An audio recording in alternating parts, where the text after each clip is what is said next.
Fala galera, beleza? Vamos falar então sobre imunidade. Primeira coisa, o que é imunidade? Imunidade é a capacidade do organismo de se defender contra a ação de um agente estranho, de um agente invasor. Então sempre que o corpo se defende de alguma maneira, ele está agindo de forma imune, ele está exercendo a sua imunidade.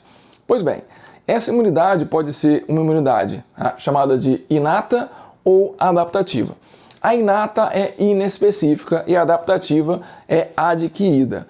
A palavra inato já por si só já está dizendo, né? A pessoa já nasce com ela, não requer uma ativação. Então vamos ver aqui algumas propriedades importantes das defesas inatas. Primeiro, são inespecíficas. Então, uma ação de defesa inata é inespecífica. Então, a resposta vai ser igual e vai ter o mesmo efeito, qualquer que seja o agente estranho, o antígeno. A propósito, o que é um antígeno? Antígeno é qualquer elemento, qualquer componente estranho ao organismo que vai ser identificado dentro do organismo como tal. Então, toda vez que um vírus entra em você, esse vírus é estranho, ele é um antígeno. Uma proteína estranha ao seu corpo é algo estranho, né? É um antígeno. Então, antígeno é um componente, um elemento biológico ou não estranho ao organismo, beleza?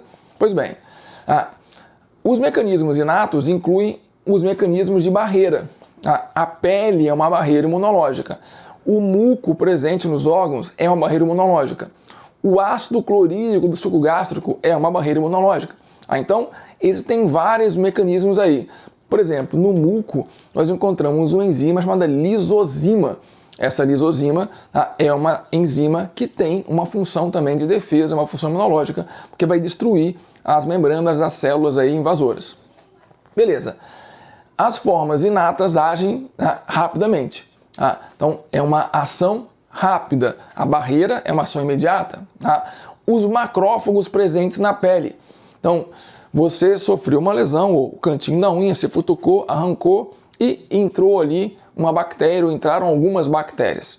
Os macrófagos vão imediatamente agir atacando aquelas bactérias. Cada macrófago consegue fagocitar várias bactérias e vai digerir. E não importa qual é a espécie da bactéria, ele vai fagocitar e vai digerir da mesma forma, porque é inespecífico, beleza? Outro aspecto importante é que ele vai reconhecer uma gama de micro-organismos e moléculas muito grande, porque é inespecífico. Então, a partir do momento que ele identifica que é estranho, ele já vai conseguir fazer ali algum mecanismo de ataque, ok? Bem, e nós vamos associar também alguns processos, né, que nós conhecemos no corpo, que nós não relacionamos com formas de defesa. Um deles é a inflamação. Então, um quadro inflamatório é uma reação, é uma consequência de uma resposta imunológica inespecífica, inata. A febre também se enquadra aqui, pessoal. Febre é um mecanismo de defesa inata. Você vai aquecer o seu corpo, uma parte específica, para reduzir a capacidade de ação do antígeno, do agente infeccioso. Vamos falar agora das defesas adaptativas ou adquiridas. Aí a especificidade é algo marcante. A especificidade vai decorrer da capacidade de ação, do mecanismo de ação dos linfócitos T e linfócitos B, que são as células típicas da defesa adaptativa. Distinguir próprio do não próprio, ou seja, tem a ver com a especificidade, mas é uma expressão que aparece como uma característica desse tipo de defesa. Ele consegue distinguir algo muito específico, um antígeno ou uma proteína específica do que não é. Isso faz com que, por exemplo, ela não ataque as nossas próprias células. Então nós não sofremos um ataque do nosso mecanismo de defesa adaptativa. Quando essa capacidade é perdida, surge lá uma doença autoimune, quando o corpo passa a atacar a si mesmo.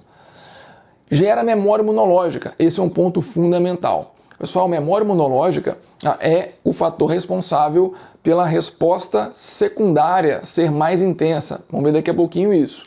Então, quando eu entro em contato com a bactéria e o macrófago age, num próximo contato com a bactéria igual, a ação do macrófago vai ser a mesma, na mesma intensidade, no mesmo tempo. Agora, aqui não. Quando eu gero memória imunológica, e isso só acontece na defesa adaptativa, a resposta secundária, ou seja, uma segunda resposta contra o mesmo antígeno, vai ser mais rápida e mais intensa, ok? Isso impede que eu tenha, então, a doença posteriormente, beleza? E aqui também é importante classificar o tipo de imunidade adaptativa, como imunidade celular ou imunidade humoral, ok?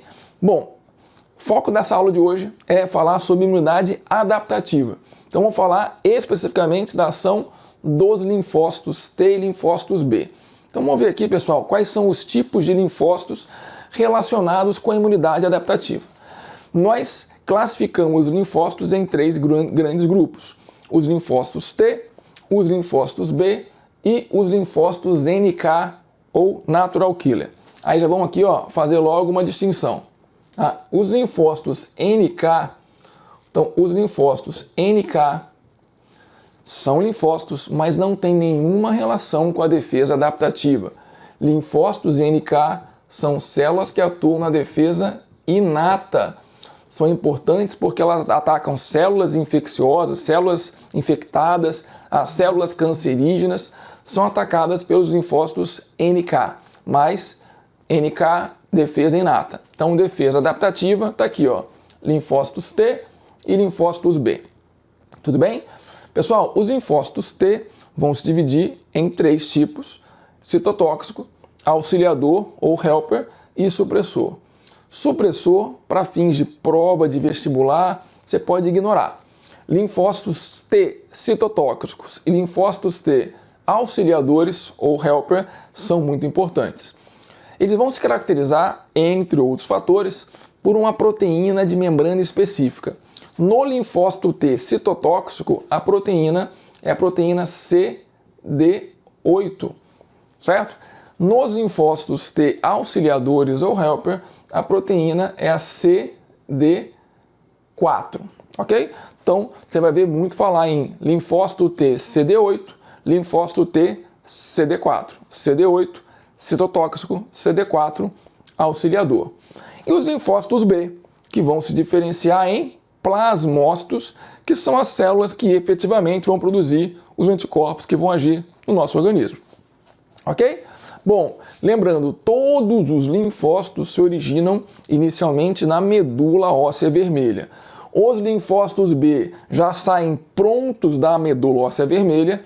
Os linfócitos T, entretanto, vão sair ainda imaturos da medula óssea vermelha e vão passar uma fase no timo. E lá no timo é que vai haver a maturação do linfócito T. Então o T vem justamente de timo. Então o linfócito T sai imaturo da medula e vai ter a sua fase de maturação no timo.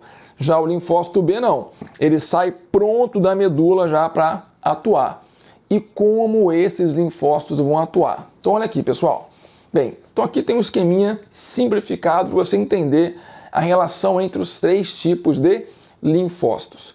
O linfócito T auxiliador, que é o linfócito T helper, que é o CD4, mesma coisa. Então, ora aparece linfócito T AUX, de auxiliador, ora aparece linfócito T H, de helper, e ora aparece linfócito T CD4. Você tem que saber identificar, perceber que os 3 são um só.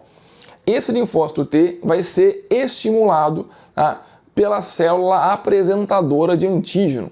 Essa célula apresentadora de antígeno é uma célula fagocitária, pode ser um macrófago, pode ser uma célula dendrítica, é um outro nome que vai aparecer. Então, célula dendrítica é uma célula fagocitária que vai ter essa função aqui, ó, de célula apresentadora de antígeno.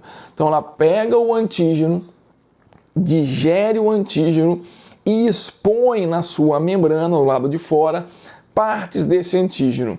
Os linfócitos T auxiliadores vão ser, então, estimulados, ativados por esse mecanismo.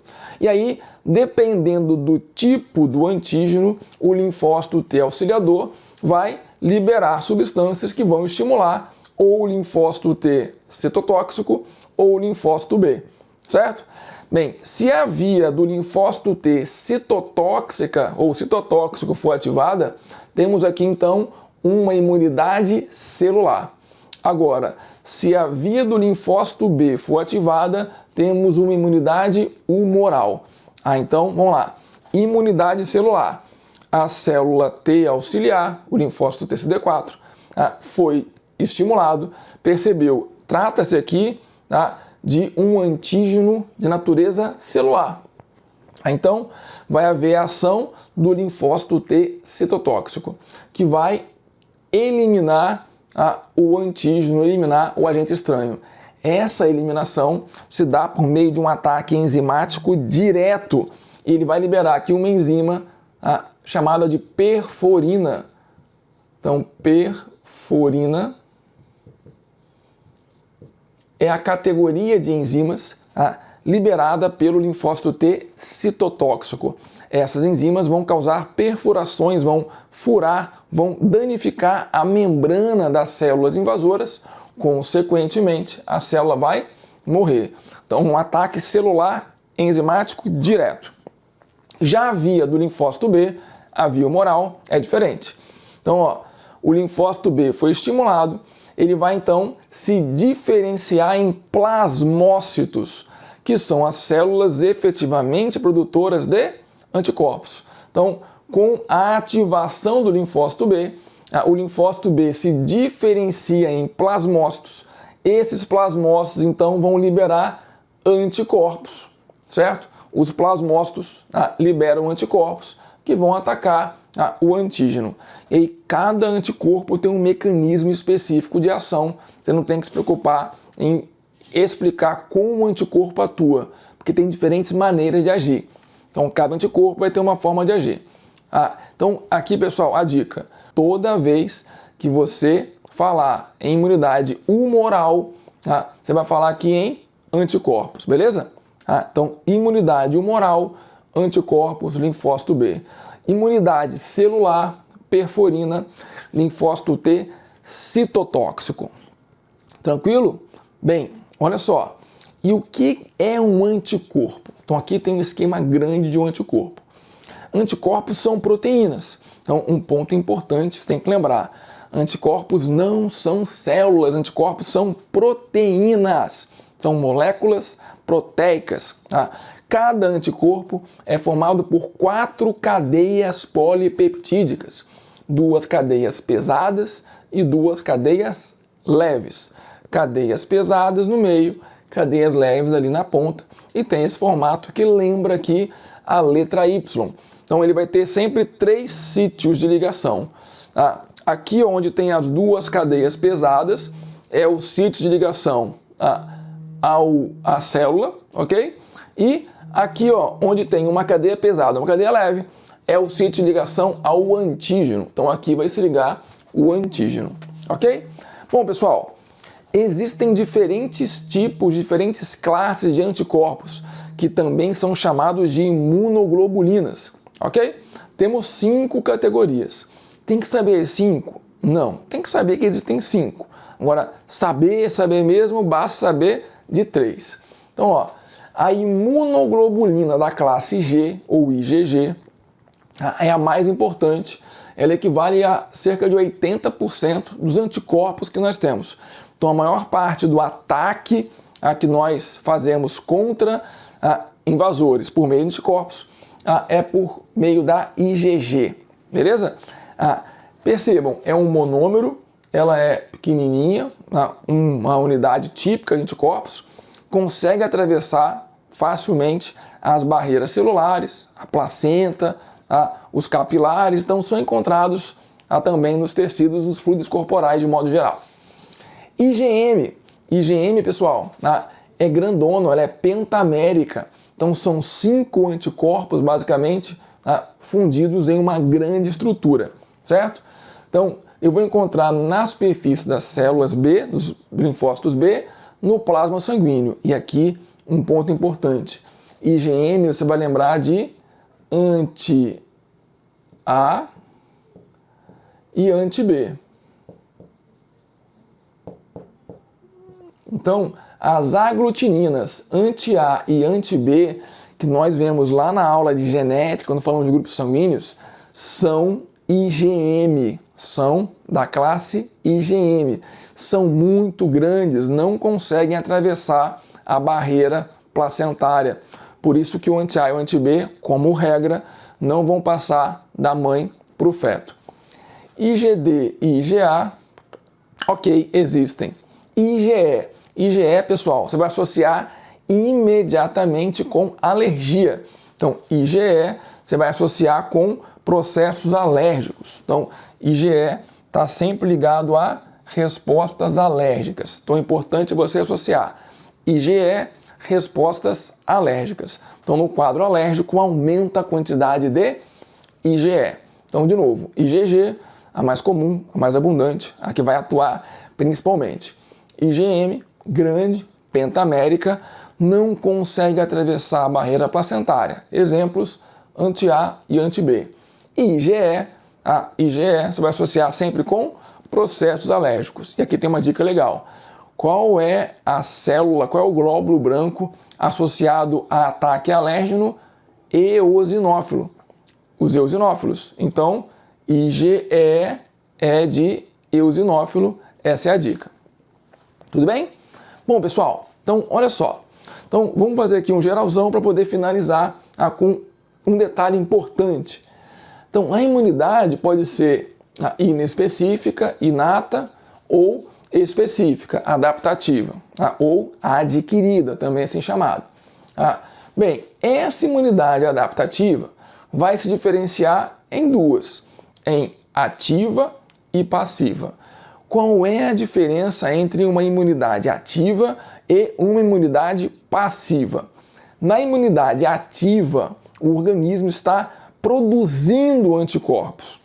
Já na imunidade passiva, o organismo recebe anticorpos prontos, produzidos em laboratório ou oriundos de outra pessoa, certo? Então, imunidade ativa é aquela em que o organismo produz os seus próprios anticorpos.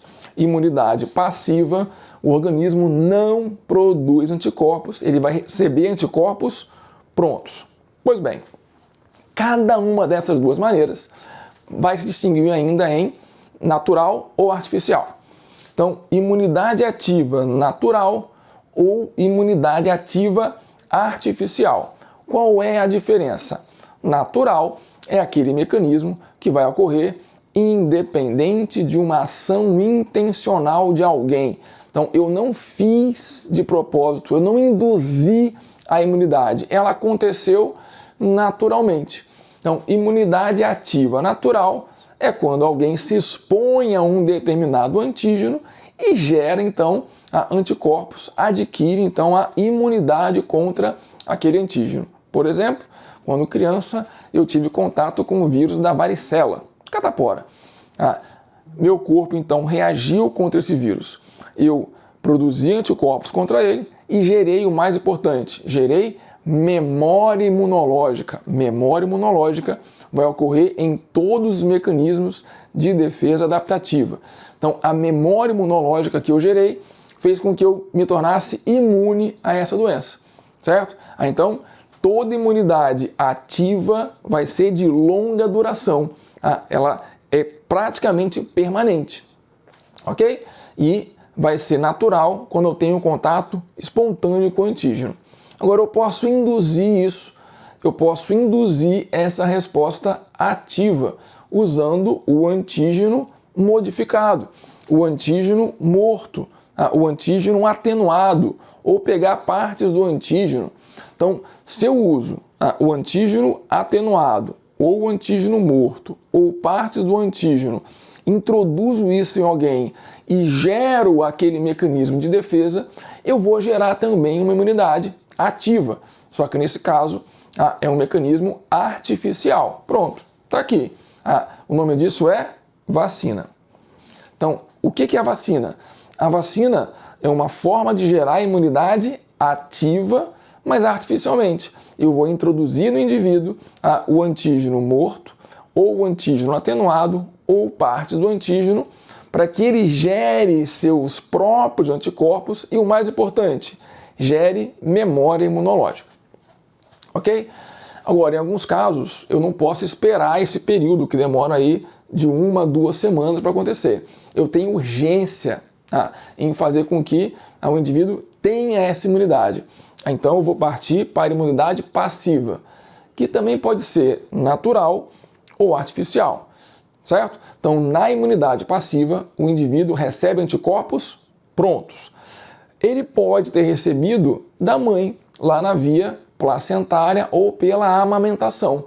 Então, quando essa transferência de anticorpos ocorre da mãe para o feto ou da mãe para o bebê, temos então uma imunidade passiva natural. Só tem esse caso, transplacentário ou pela amamentação.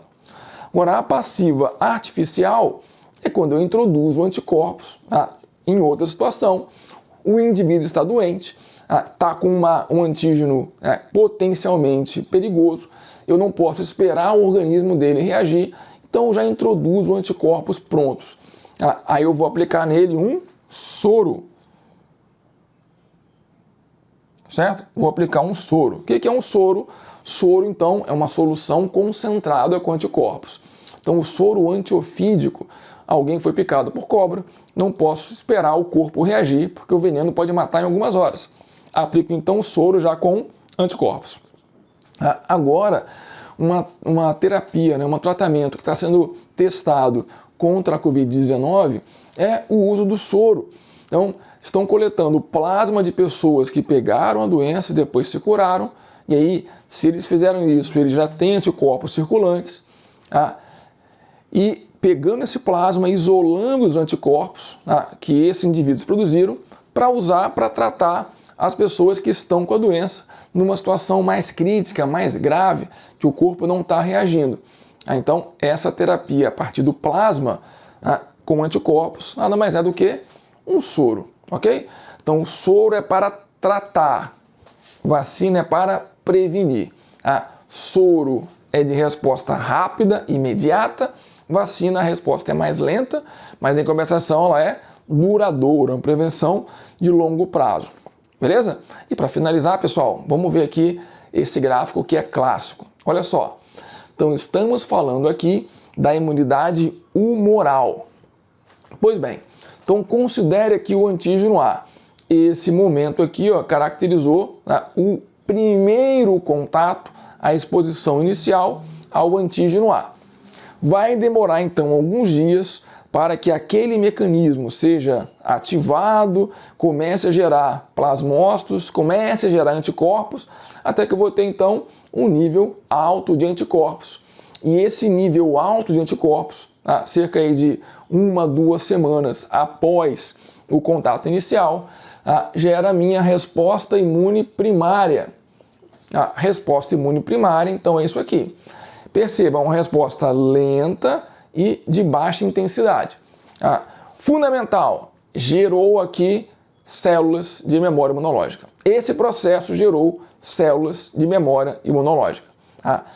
Quando eu tiver um segundo contato com o mesmo antígeno, aqui o antígeno A, percebam, a minha resposta vai ser muito mais intensa, uma produção muito maior de anticorpos e muito mais rápida em menos tempo.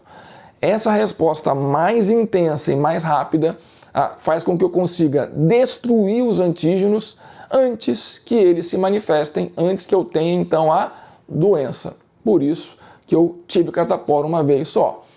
Mas eu posso ter de novo? Bem, se eu tiver memória imunológica e se meu corpo estiver saudável, provavelmente eu não vou ter novamente a doença. Mas nós sabemos que a nossa condição imunológica vai variar. A pessoa pode estar num quadro de debilidade imunológica. Nessa condição, o estresse, por exemplo, é um fator que desencadeia isso. Eu posso ter uma doença que, teoricamente, eu não teria. Eu estava imune àquela doença, mas em razão de um quadro de debilidade imunológica, eu acabo manifestando a doença, mesmo já tendo uma imunidade prévia contra ela. Sim, isso pode acontecer. Agora, se eu tenho contato com um antígeno novo, olha aqui, o antígeno B, que eu não conhecia antes, eu vou ter aquela resposta toda de novo. Então, para o antígeno A, eu tive uma resposta imune secundária. Para o antígeno B, a resposta imune foi primária. Então, para o antígeno B, aí sim eu fiquei doente, caso tenha sido uma forma natural, ou se foi a vacina, eu comecei a gerar anticorpos e memória imunológica. E aí um ponto importante, toda vacina tem um período aí de incubação. Então, tomei a vacina, eu não posso me expor no dia seguinte ao contato com o antígeno. Por quê? Porque eu preciso de pelo menos aí 2 semanas para que o meu corpo gere essa imunidade.